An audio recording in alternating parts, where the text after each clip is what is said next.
Hi friends, இன்றைக்கி எங்கள் அம்மாவோட ஸ்டைலில் மொச்சக்கொட்டை புளிக்குழம்பு தான் பார்க்க போகிறோம். ஸ்டெப் பை ஸ்டெப்பாக சொல்லியிருக்கேன், வீடியோ ஃபுல்லாக பாருங்கள். மொச்சக்கொட்டையை நல்லா வறுத்துட்டு கொஞ்சம் நேரம் ஊற வச்சு குக்கரில் 3 விசில் போட்டு எடுத்து வச்சுக்கோங்க. லெமன் சைஸ் புளியை ஊற வச்சு நல்லா கரைச்சி எடுத்துக்கோங்க. மசாலாக்காக கொஞ்சமாக எண்ணெய் விட்டு 5 ஸ்பூன் விதை கொத்தமல்லி, 4 வரமிளகா, 1 ஸ்பூன் அரிசி, 1 ஸ்பூன் துவரம்பருப்பு சேர்த்து சிம்மில் வச்சு நல்லா செவக்க வறுத்துக்கோங்க. கொஞ்சம் வாசம் வரட்டும். அதில் 1/4 ஸ்பூன் மிளகு, ஒரு 1/2 ஸ்பூன் ஜீரகம், கொஞ்சமாக கருவேப்பிலை போட்டுட்டு ஒரு 10 சின்ன வெங்காயம் சேர்த்து வதக்கிக்கோங்க.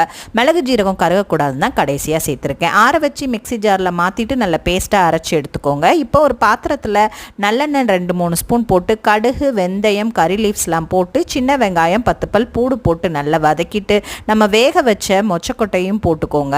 புளித்தண்ணி, அரைச்ச பேஸ்ட்டு, தேவையான அளவு உப்பும் சேர்த்து தேவையான தண்ணியும் சேர்த்து ஒரு 10 நிமிஷம் நல்லா கொதிக்க விடுங்க, கெட்டியாகிற வரைக்கும். இதில் முருங்கை கத்திரிக்காய் போட்டு செஞ்சாலும் சூப்பராக இருக்கும். கண்டிப்பாக ட்ரை பண்ணி பாருங்கள்.